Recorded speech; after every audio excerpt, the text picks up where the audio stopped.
하나님 말씀 열왕기하 6장 31절부터 7장 2절까지 말씀입니다. 함께 봉독하겠습니다. 왕이 이르되 사밧의 아들 엘리사의 머리가 오늘 그 몸에 붙어 있으면 하나님이 내게 벌 위에 벌을 내리실지로다 하니라. 그때에 엘리사가 그의 집에 앉아있고 장로들이 그와 함께 앉아있는데 왕이 자기 처소에서 사람을 보냈더니 그 사자가 이르기 전에 엘리사가 장로들에게 이르되 너희는 이 살인한 자의 아들이 내 머리를 베려고 사람을 보내는 것을 보느냐? 너희는 보다가 사자가 오거든 문을 닫고 문 안에 들이지 말라. 그의 주인의 발소리가 그의 뒤에서 나지 아니하느냐 하고 무리와 말을 할 때에 그 사자가 그에게 이르니라. 왕이 이르되 이 재앙이 여호와께로부터 나왔으니 어찌 더 여호와를 기다리리요? 엘리사가 이르되 여호와의 말씀을 들을지어다. 여호와께서 이르시되 내일 이맘때에 사마리아 성문에서 고운 밀가루 한 스아를 한 세겔로 매매하고 보리 두 스아를 한 세겔로 매매하리라 하셨느니라. 그때에 왕이 그의 손에 의지하는 자 곧 한 장관이 하나님의 사람에게 대답하여 이르되 여호와께서 하늘에 창을 내신들 어찌 이런 일이 있으리요 하더라. 엘리사가 이르되 네가 네 눈으로 보리라. 그러나 그것을 먹지는 못하리라 하니라. 아멘.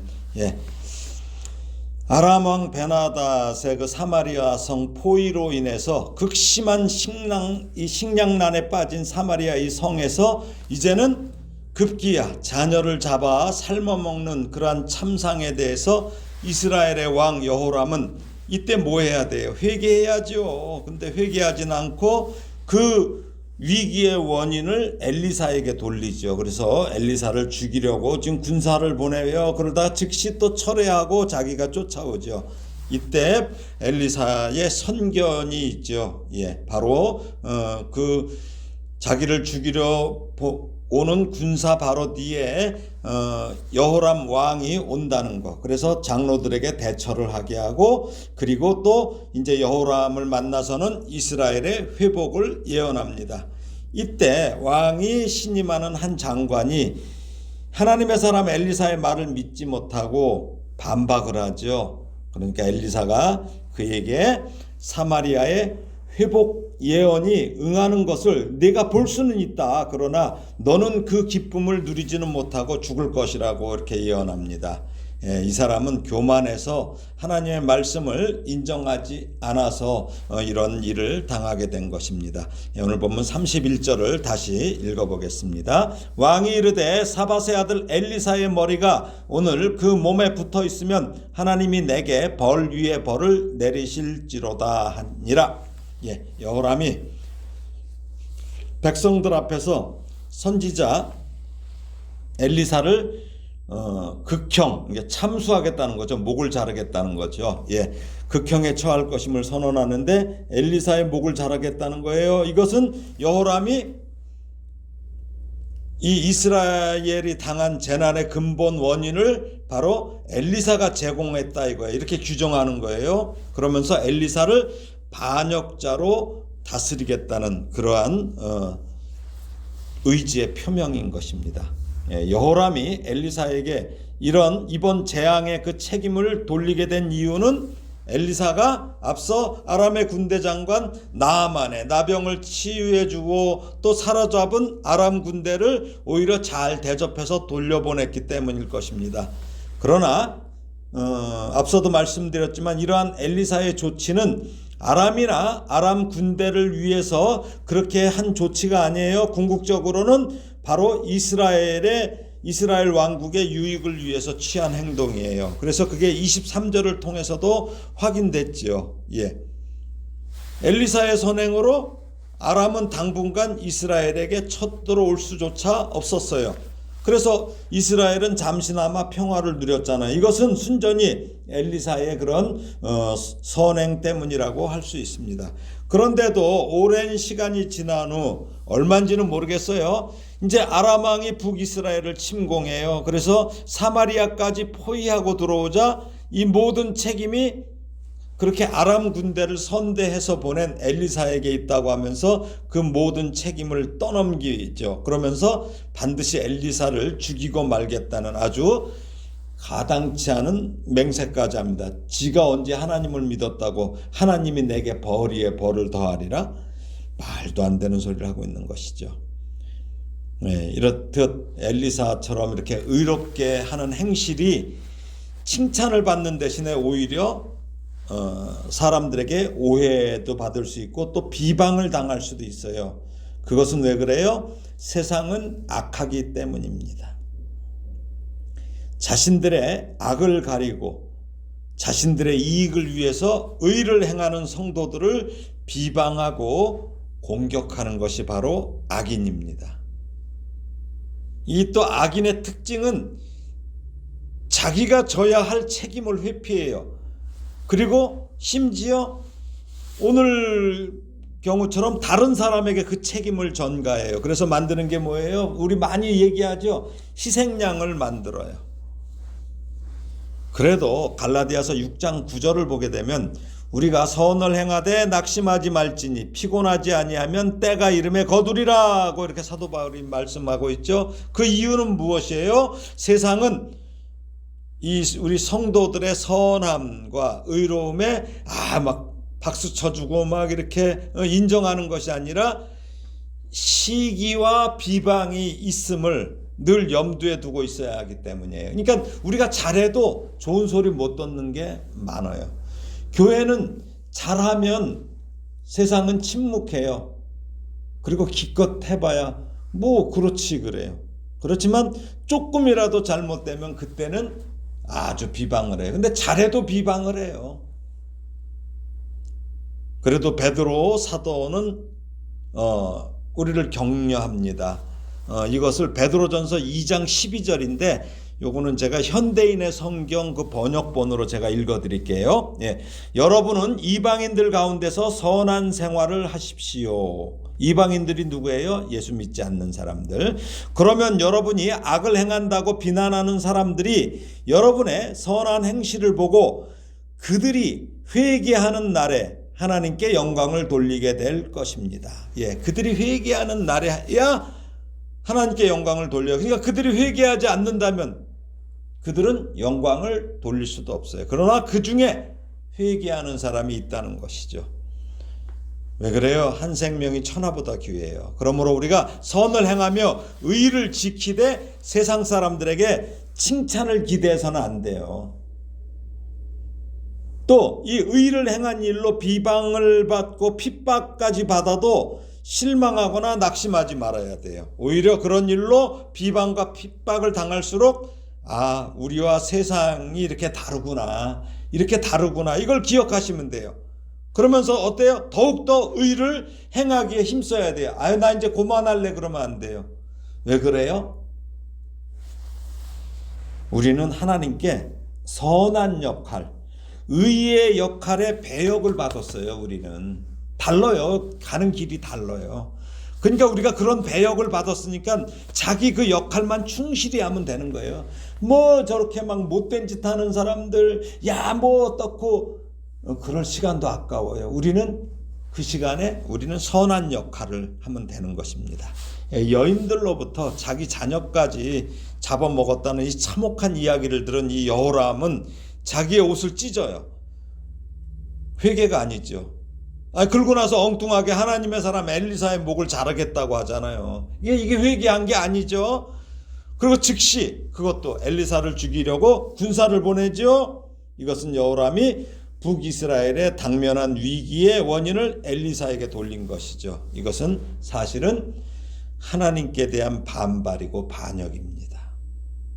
지금 이스라엘이 당하는 이 재난의 원인은 하나님의 은혜를 저버리고 계속 우상 숭배를 포기하지 못하고 그것으로 인해서 하나님께서 전에 엘리사를 통해서 그렇게 물리치신 그 아람이라는 나라를 심판의 도구로 사용하시는 거예요. 그렇게 해서 심판하신 것이에요. 그럼에도 여호람이 엘리사에게 재난의 모든 책임을 전가하며 자신은 회피하는 것은 바로 이게 죄인들, 악인들의 전형적인 특징이에요. 이런 특징이 처음부터 나왔죠. 선악을 알게 하는 나무의 그 열매를 먹은 아담과 하와의 모습이죠. 아담이 어땠습니까?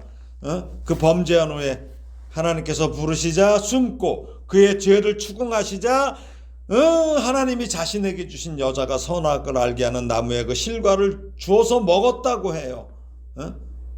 그러면서 자신의 범죄의 책임을 하나님과 자기 아내에게 전가하지요. 부창부수예요. 하와는 또 어때요? 뱀에게 그 책임을 전가하죠. 이처럼 인간은 최초의 그 범죄 이후에 책임 회피와 책임 전가가 시작됐어요. 그 이후에 이제 이거 책임 회피와 전가는 우리 인간들의 특징이 됐어요.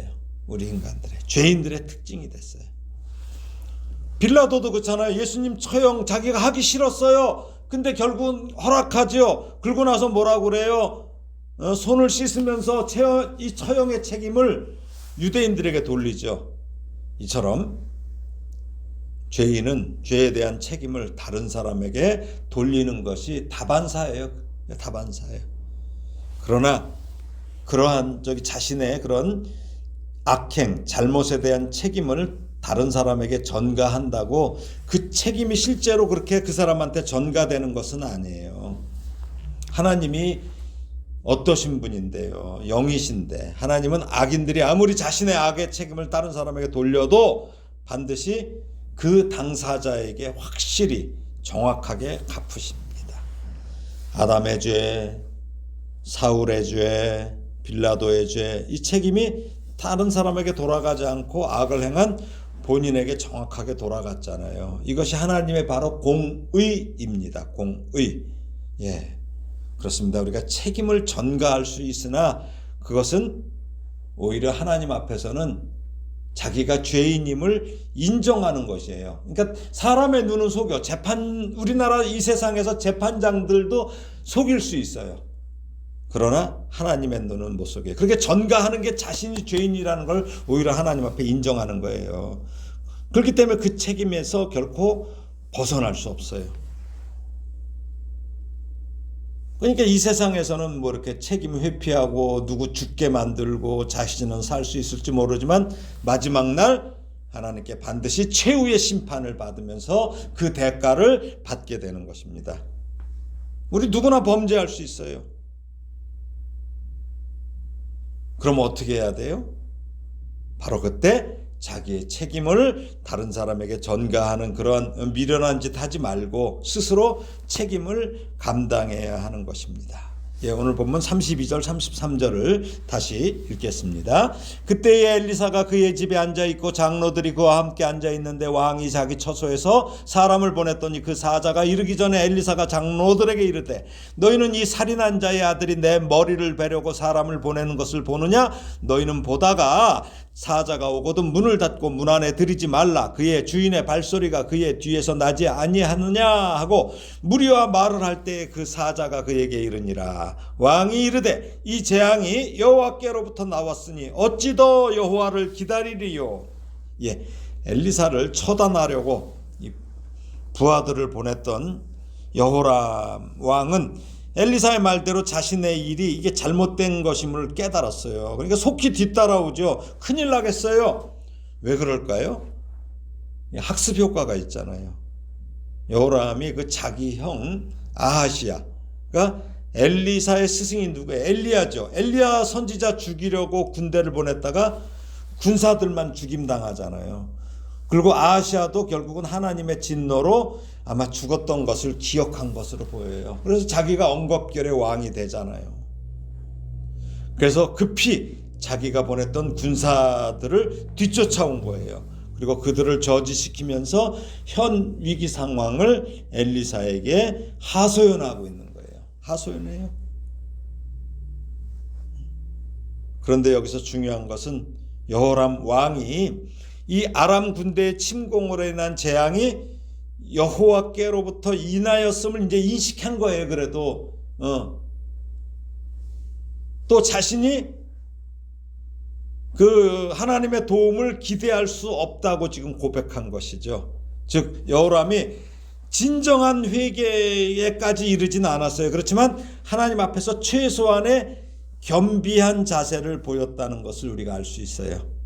이것은 엘리사가 여호람에게 하나님께서 내일 이맘때 사마리아 성을 구원하실 것이라고 예언한 것으로도 우리가 확인할 수 있죠. 만일 여호람이 여전히 죄를 뉘우치지 않고 겸손한 그러한 자세를 보이지 않았다면 하나님께서는 결코 엘리사를 통해서 여호람에게 사마리아의 회복을 말씀하시지 않았을 것입니다. 예, 그렇습니다. 하나님 앞에서는 무조건 겸손해야 돼요.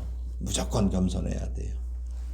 그런데 하나님은 엘리사를 통해 이스라엘의 구원이 언제? 바로 내일 이루어질 것이라고 말씀하시죠. 예, 하나님은 당신의 백성이 범죄하면 징계는 하셔요. 그렇지만 당신의 백성이 회개하면 즉시 회복시켜 주십니다. 그러니까 회개가 신속해야 회복도 신속한 것이에요. 한번 성경을 제가 읽어드리겠습니다. 시편 81편 11절에서 14절, 시편 81편 11절에서 14절인데 이게 우리 개역개정은 조금 이해하기가 좀 어려워요. 쉽지 않아요. 그래서 제가 현대인의 성경 이 번역본으로 읽어드릴게요. 그러나 내 백성은 내 말을 듣지 않았고 이스라엘이 나에게 순종하지 않았다. 그러므로 내가 그들의 고집대로 내버려 두어 그들이 자기 마음대로 하게 하였다. 만일 내 백성이 내 말에 귀를 기울이고 이스라엘이 나에게 순종한다면 내가 속히 그들의 원수들을 물리치고 내 손을 들어 그들의 대적을 칠 것이다. 예, 이 시편 말씀이 오늘 본문의 상황과 일치하죠? 예.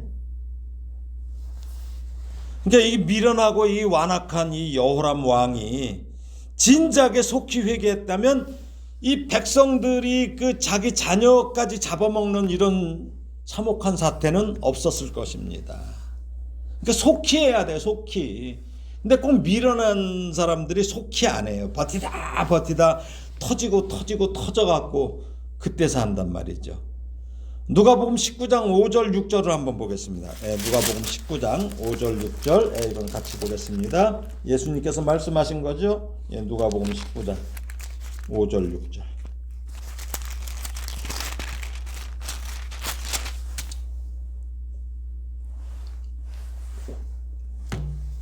함께 읽겠습니다. 예수께서 그곳에 이르사 쳐다보시고 이르시되 삭개오야 속히 내려오라. 내가 오늘 네 집에 유하여야 하겠다 하시니 급히 내려와 즐거워하며 영접하거늘. 이거예요. 예수님께서 속히 내려오라고 할 때 삭개오는 어때요? 급히 내려와요. 이렇게 속히 내려왔죠. 그 다음에 어떻게 영접해요? 즐거워하며.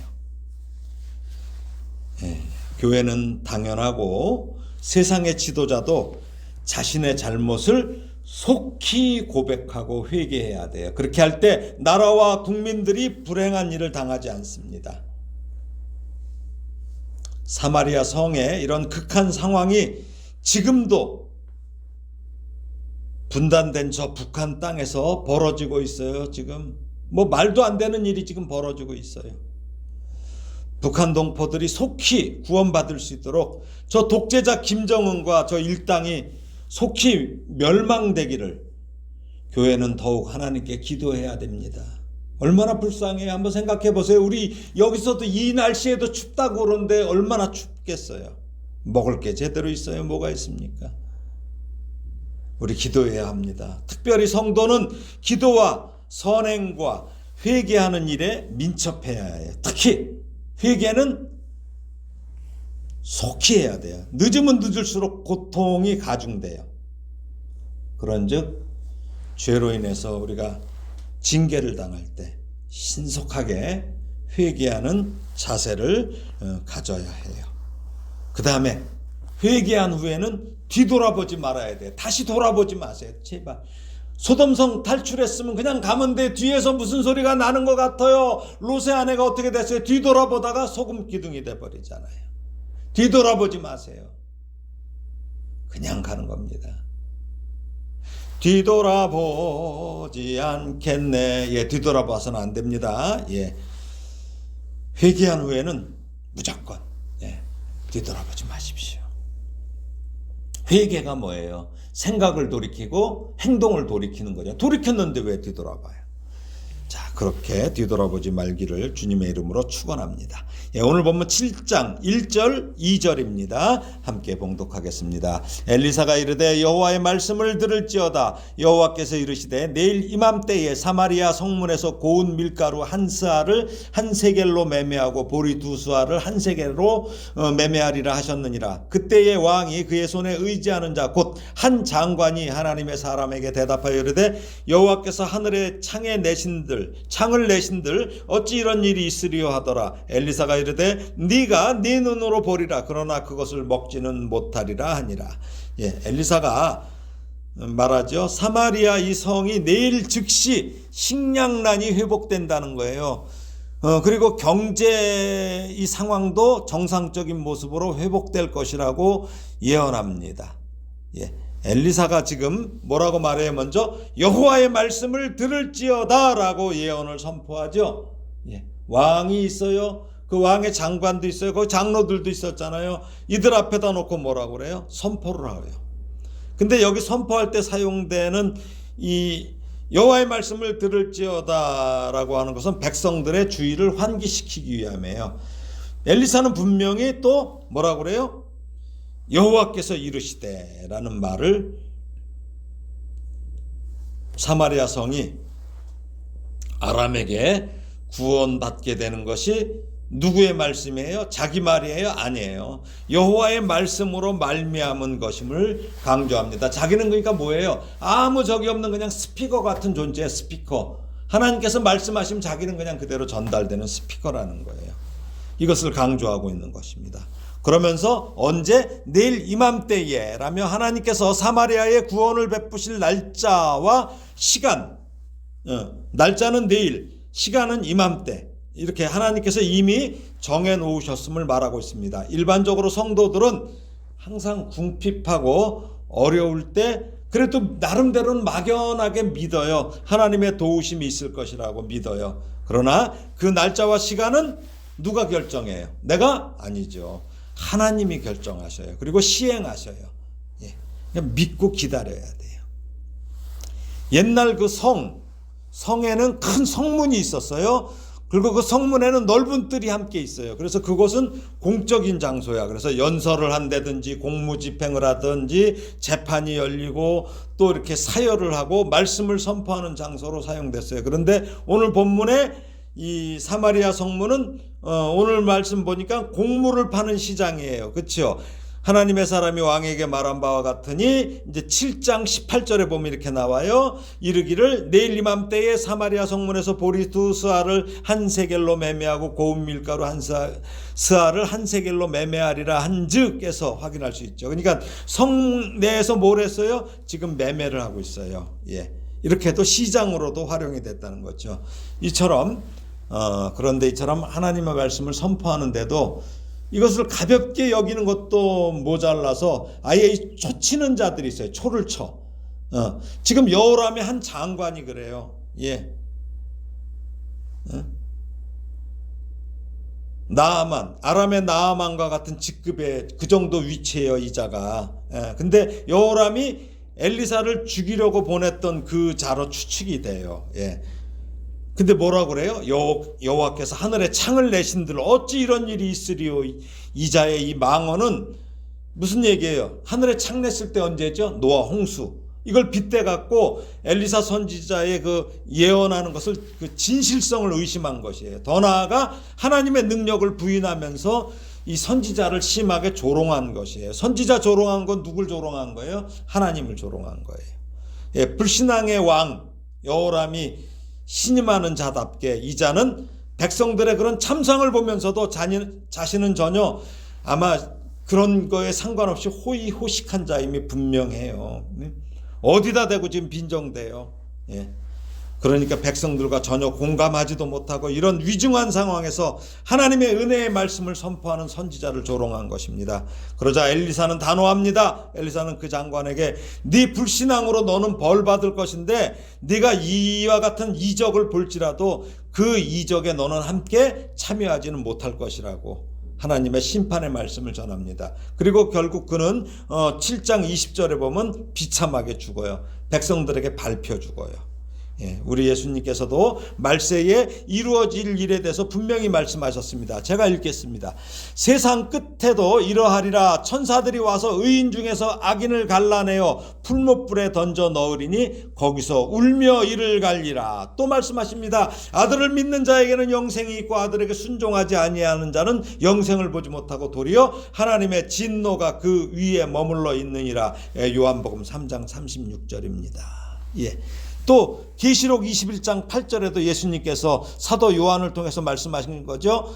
이렇게 말씀하셔요. 그러나 두려워하는 자들과 믿지 아니하는 자들과 흉악한 자들과 살인자들과 음행하는 자들과 점술가들과 우상 숭배자들과 거짓말하는 모든 자들은 불과 유황으로 타는 못에 던져지리니 이것이 둘째 사망이라. 아멘. 말씀을 정리합니다. 오늘 악하고 비겁한 정치인의 모습을 보았어요.